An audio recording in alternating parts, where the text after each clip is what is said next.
Saya ingin sampaikan sekali lagi bahwa dulu itu hadis menjelaskan tentang masalah proses manusia. Jadi kalau di luar daripada ketentuan yang disampaikan oleh Nabi kita Muhammad SAW, maka kita tidak boleh percaya, karena Nabi itu adalah shadiq wal masduq.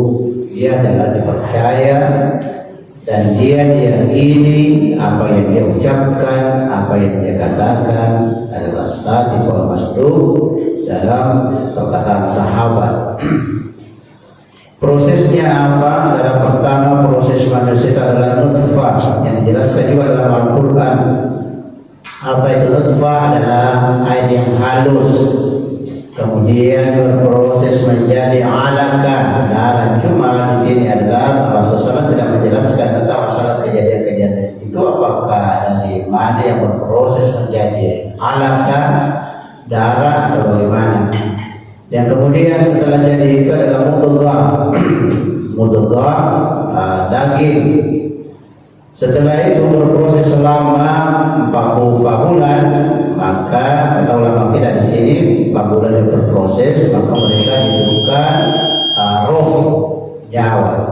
Jadi kalau ada ibu-ibu biasa mengatakan bahwa dia misalnya melahirkan anak malaya, tidak boleh, tidak bisa kita percaya, karena itu adalah kata-kata kesyirikan namanya. Tidak ada dijelaskan dalam hadis bahwa perempuan bisa melahirkan dan dia tiba-tiba menghilang. Tidak ada. Itu adalah mungkin kalau ada adalah rekayasa syaitan, rekayasa jin. Karena jin itu adalah hanya berputar di dalam tubuh. Nanti kalau dia misalnya ada pengaruh dari luar, maka dikatakan syaitan, ya. Jadi kalau jin semua yang selalu berproses dalam tubuh kita. Setelah misalnya diajak oleh manusia misalnya dia memberikan spor bahwa memang kami butuh nama apa, maka itulah syaitan. Karena dia ajak mereka dengan kubur dengan perkataan-perkataan yang tidak benar. Karena Rasulullah SAW dia katakan bahwa prosesnya manusia setiap saja 3, kemudian masuk ini 4, kemudian itu adalah nyawa. Nyawanya ini adalah tidak boleh kita tanyakan bagaimana proses nyawanya seseorang. Jadi kalau anda juga dengar di masyarakat bahwa kalau anda memotong misalnya ayam, sapi, maka ditinggi taruh nyawa, tidak boleh, karena Nabi juga pernah ditanya di sini dan turun ayat mengatakan yas'aluna 'anil ruh. Kung kana semakutan tentang masalah nyawa. Qul ruh min amri rabbi. Nyawa itu adalah urusan Allah Subhanahu wa taala. Jadi maka jadi umur sirran Allah taala. Berikan namanya Allah Subhanahu wa taala.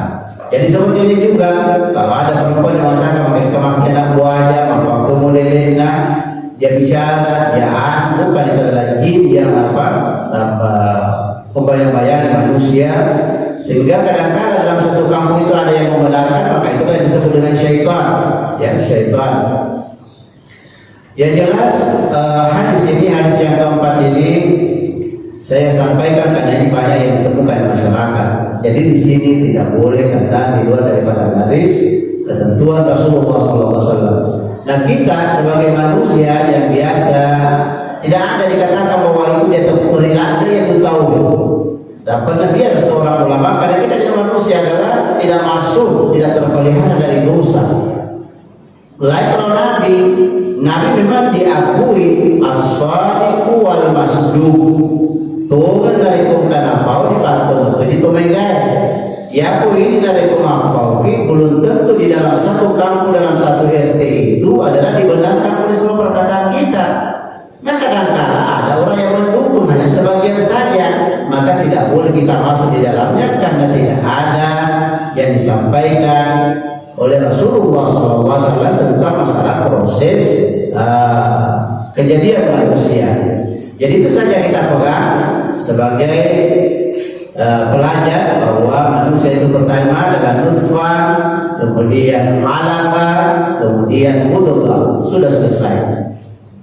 Kalau itu prosesnya sudah masuk di situ, kemudian dia gugur, Maka kalau dia gugur dan sudah sampai di 10 daging, maka itu harus diberlakukan seperti orang dewasa kalau dia meninggal, ya.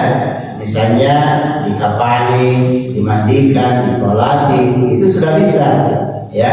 Aja maka dia nak aja, no disalut tempat menghilang, tidak boleh, tidak ada. Nabi ini sudah sempurna kalau kita, tidak boleh kita mengada-ada.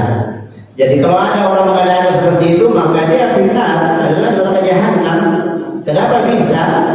Karena misalnya engkau tahu, karena setengah anak buahnya ini kan kadang-kadang kalau tiga anaknya belikan maju juga, karena dia takut misalnya dengan kakak-kakak yang sampai disakiti. Padahal kemarin hadis yang lalu itu adalah penyakit dari Allah, ya.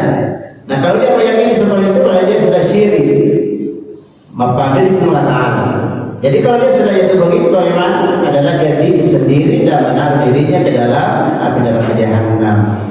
Jadi jamaah yang dimuliakan oleh Allah Subhanahu Wa Taala, mudah-mudahan hari ini hidayah Allah Ta'ala untuk memahami hadis-hadis Rasulullah SAW supaya kita akan selamat di dunia ini, karena begitu banyak yang biasa mengumbang-ambingkan kita karena kita di dunia ini.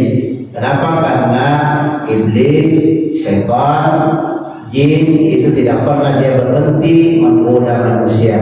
Apa dia kata jin? Kaulan dalam siratal mustaqim. Saya akan duduk di dalam hatimu untuk selalu membisikkan yang tidak baik. Begitu dia keluar kita kerjakan, maka syaitan. Makanya dalam surah, yaitu di dalam Al-Quran, Qul a'udzu birabbin nas, Qul a'udzu birabbin nas, aku berlindung dari Tuhan manusia, karena manusia yang paling bahaya juga kalau keluar pengaruh manusia ini yang bikin kita kacau. Tapi bisikan pertama itu adalah jin.